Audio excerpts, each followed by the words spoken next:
Assalamualaikum warahmatullahi wabarakatuh. Perkenalkan, saya Irawan dari kelas 5A Agribisnis Fakultas Pertanian Universitas Cokro Aminoto Palopo.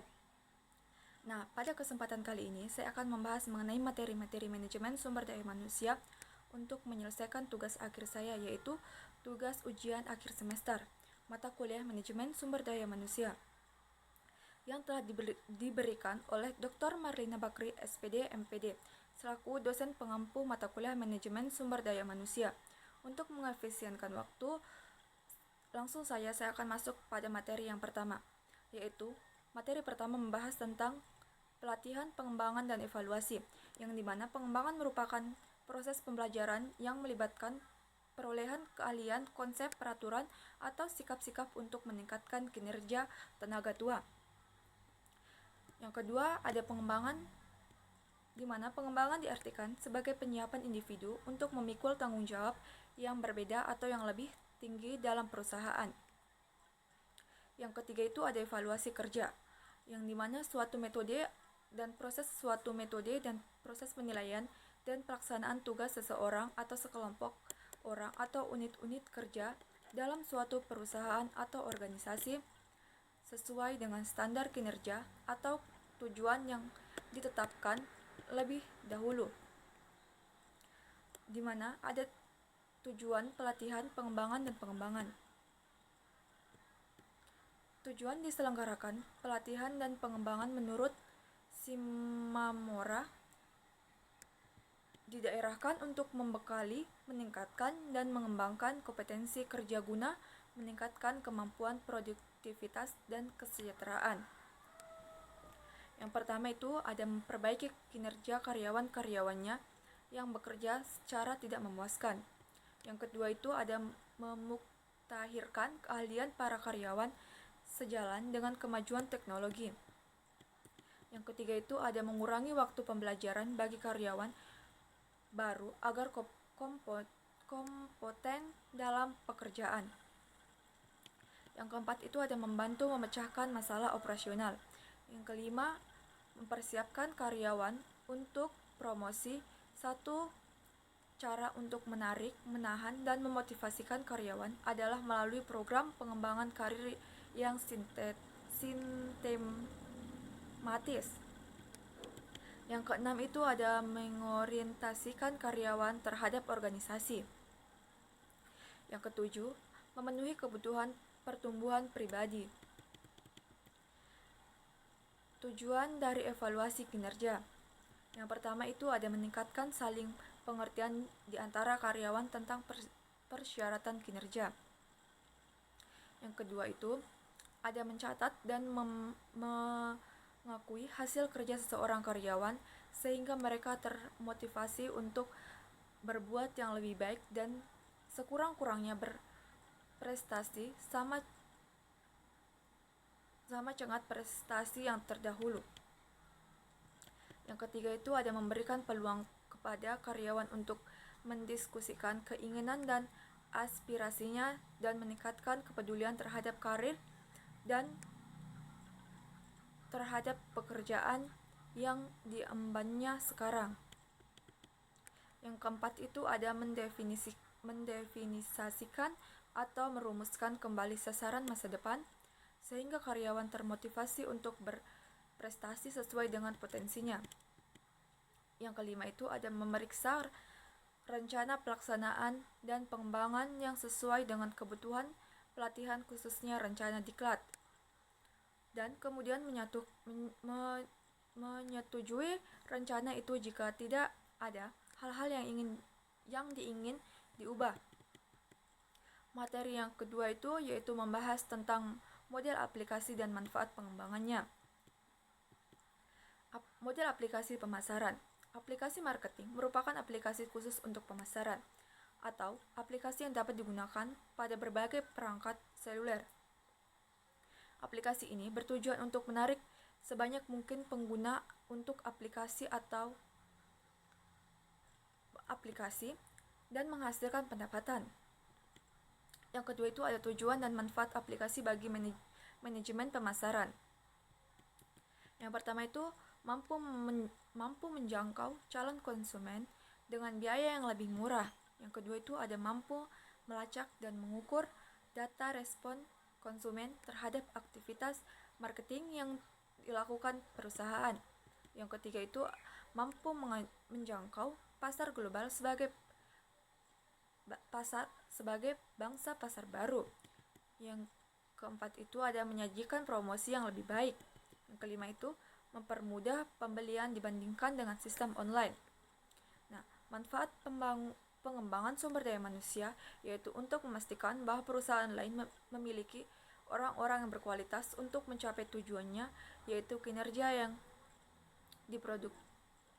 produktif dan berkembang.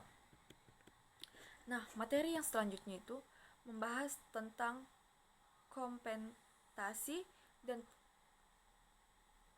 proteksi evaluasi pekerja. Kompensasi langsung dan tidak langsung. Yang pertama itu ada kompensasi adalah balas jasa yang diberikan oleh organisasi atau perusahaan kepada karyawan yang dapat bersifat finansial maupun non-finansial pada periode yang tetap. Yang kedua itu ada kompensasi finansial langsung adalah bayaran pokok atau biasa disebut gaji dan upah, bayaran prestasi, bayaran insentif yaitu bonus komisi, pembagian laba atau keuntungan dan opsi saham, dan bayaran tangguh yaitu program tabungan dan anuitas pembelian saham. Yang ketiga itu ada kompensasi finansial tidak langsung, program-program proteksi, asuransi kesehatan, asuransi jiwa, pensiun, asuransi tenaga kerja, bayaran di luar jam kerja, liburan, hari besar, cuti tahunan, dan cuti hamil, dan fasilitas-fasilitas seperti kendaraan, ruang kantor, dan tempat parkir. Nah, materi selanjutnya yaitu membahas tentang kelayakan dan keadilan dalam pengupahan.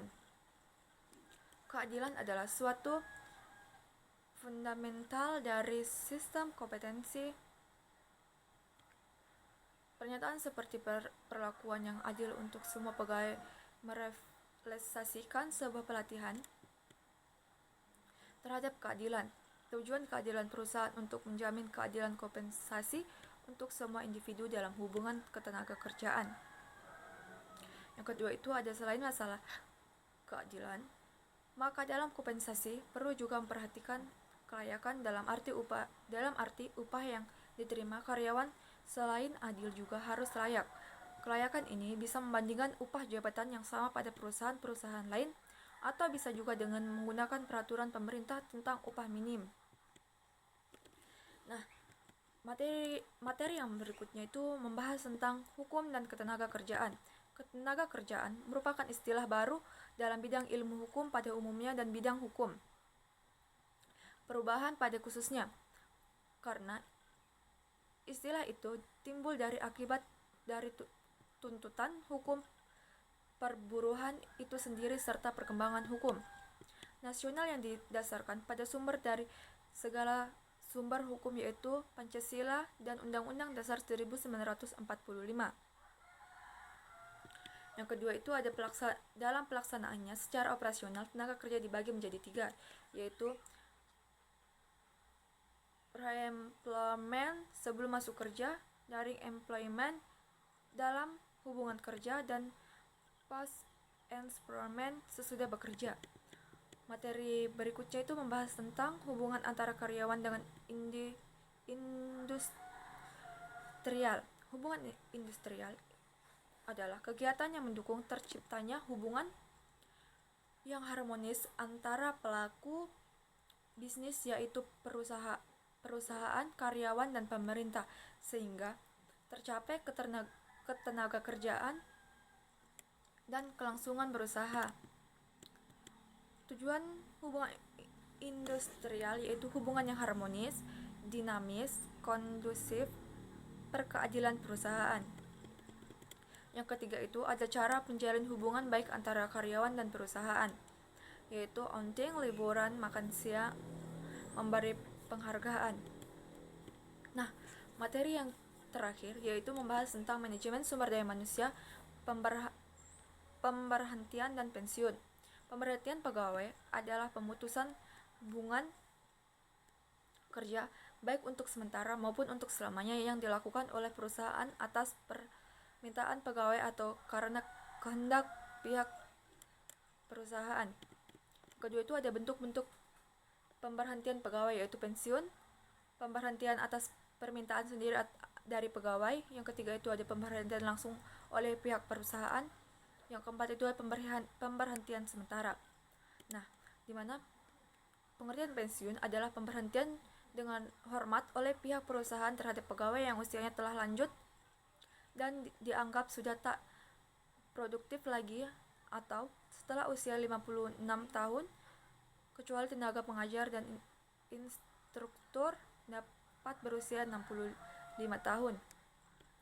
Bentuk-bentuk pensiun yaitu karena batas usia pensiun, kemauan sendiri, takdir misalnya sakit, meninggal atau meninggal dunia. Rekrumentasi atau dinas. Yang terakhir diberhentikan dengan tidak hormat karena adanya kasus. Nah, itulah tadi materi-materi yang dapat saya sampaikan. Kurang lebihnya mohon dimaafkan. Wabillahi taufik wal hidayah. Wassalamualaikum warahmatullahi wabarakatuh.